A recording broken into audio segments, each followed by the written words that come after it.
Hello and welcome back to another episode of Diablo to D&D. My name is David, and today we're going to be going over the changelog for March 3rd. But first, of course, is the campaign update. So I finally got my players through the miniature dungeon that was under the village so that they could get the Gidbin and make it back to complete the Blade of the Old Religion quest. And they had a ton of fun. It was, dark and slimy underneath, so they had to pull out their torches. Somebody had light, so that was fine there. But I threw this map at them.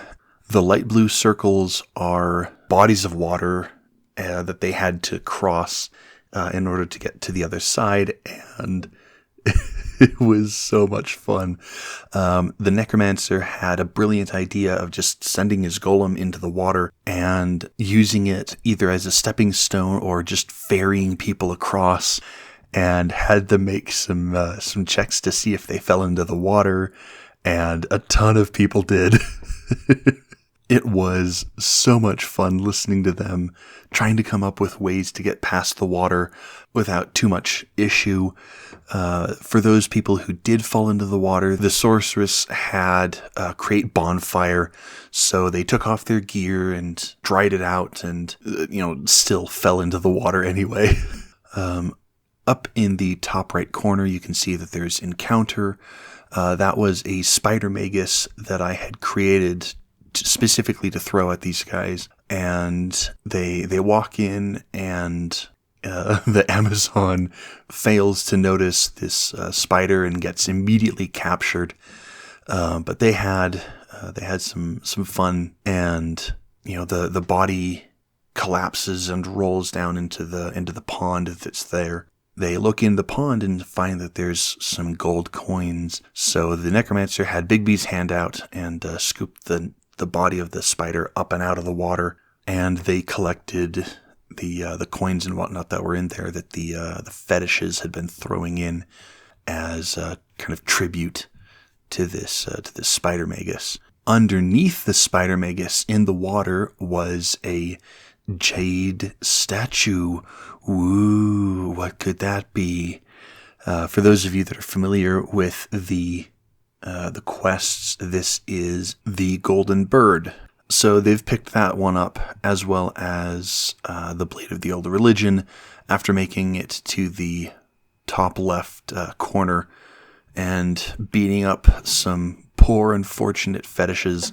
But they had some feedback on the Encounter, and I ended up bumping the attack roll and saving throw DC for the fetish shaman whenever they get stacked up, because it just wasn't doing all that much damage. It wasn't as accurate. It wasn't as exciting an encounter because you're giving up a ton of attacks when you're stacking these creatures on top of each other.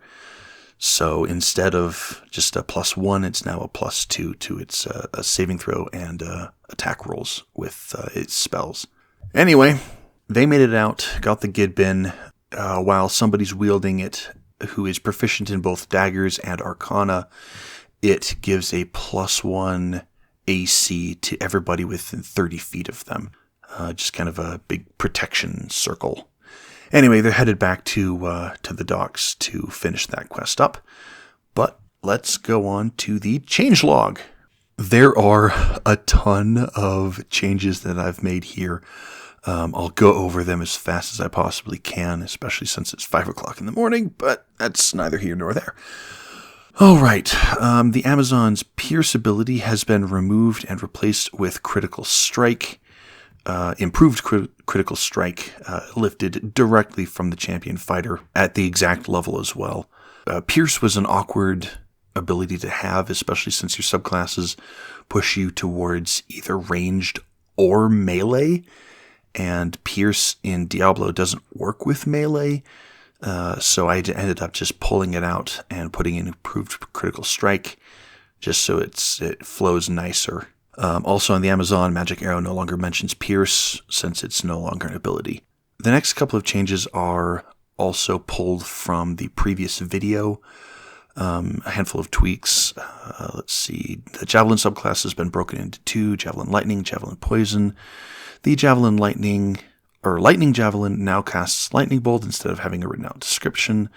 Lightning Javelin, Poison Javelin now require ranged weapon attack instead of any ranged attack with a javelin or spear, just in those weird cases when you're making a ranged spell attack, but whatever. The Javelin Lightning and Javelin Poison subclass features now work with a trident as well. Plague Javelin has been moved from 14th from 10th level and casts Cloud Kill instead of having a written out description. Poison Javelin can now only be used a number of times equal to your Wisdom modifier per long rest. Penetrate is now a can rather than always adding the bonus. This is technically a mechanical modifier. I mean, almost always you want to use it, but in those weird cases where you have, Crown of Madness applied to you, you don't have to.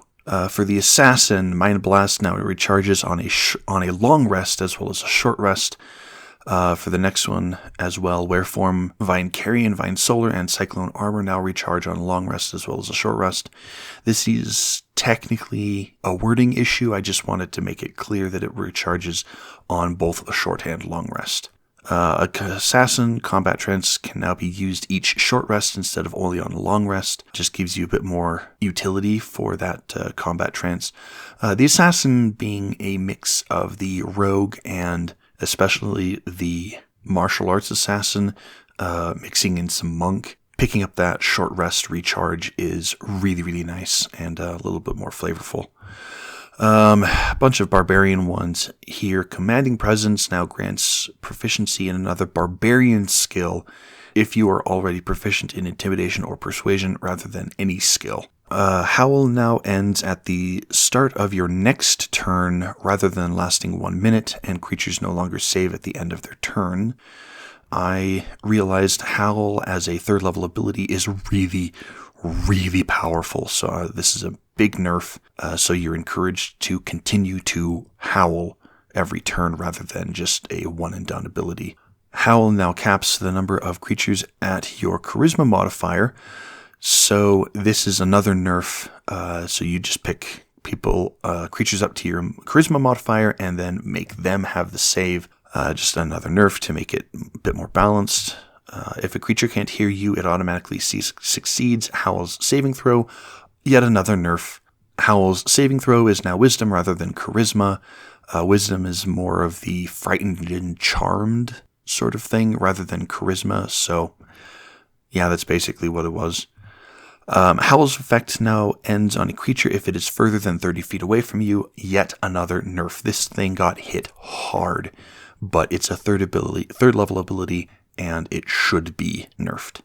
Taunt no longer forces a creature to move and attack you, and now imposes disadvantage on attacks against anyone other than you. I really wanted to get Taunt to be Compelled Duel, but Compelled Duel doesn't work I can't use Compelled Duel because it's Player's Handbook, not basic rules. But by and large, that's basically what it does now. And lastly, on the Barbarian, Shout now adds your Charisma modifier instead of half your proficiency bonus rounded up. This is making Shout a little bit more impressive because you want to have that Charisma modifier. I mean, your proficiency bonus rounded up is going to max out at 3 anyway. And if you put in some ASIs into your Charisma modifier, you're going to get 3 at the very least. So, I mean, it's half a dozen of one and 6 of the other. But it encourages you to put some points into Charisma. The next few are for the Druid.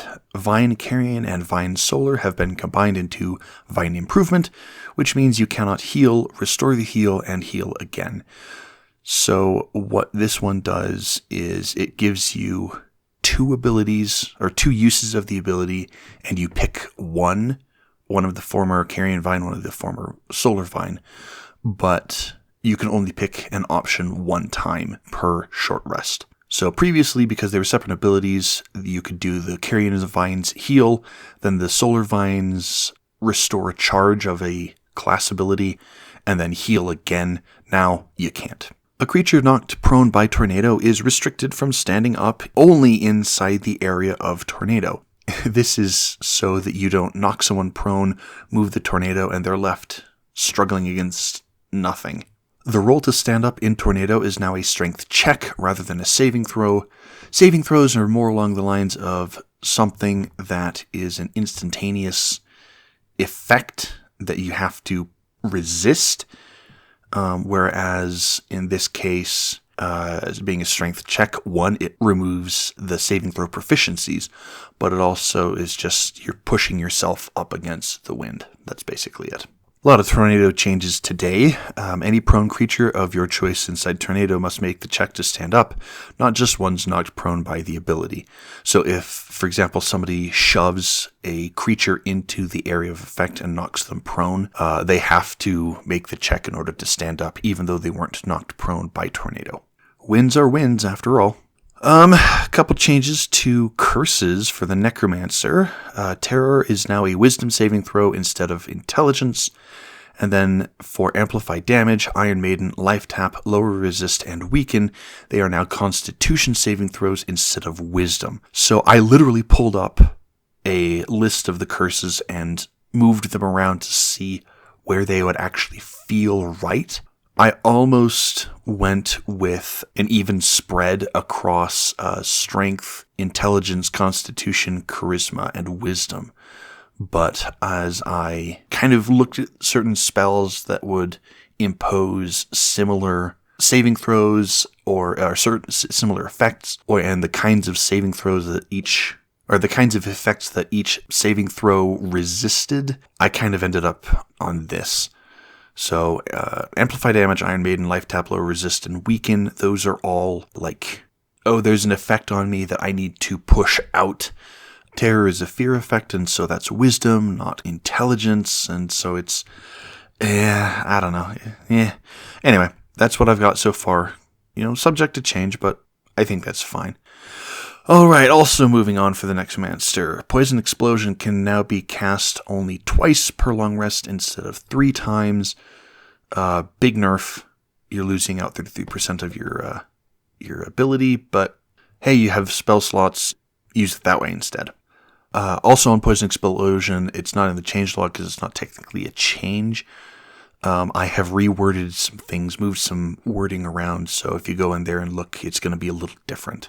And finally, on the Necromancer, the Poison Master's ability to change how a poison is applied now only works for poisons you create with a poisoner's kit. This is so you can't, punch somebody with your rapid concoction or, create a poison and throw it into the air. No, that doesn't work that way. So it's specifically the poisons that you actually have to carry around in vials. Slight change, but hey, it makes a bit more sense with what the ability does. All right, I think that is it. You can find me at XenosFan2, that is XENOZFAN2 on Blue Sky and Reddit.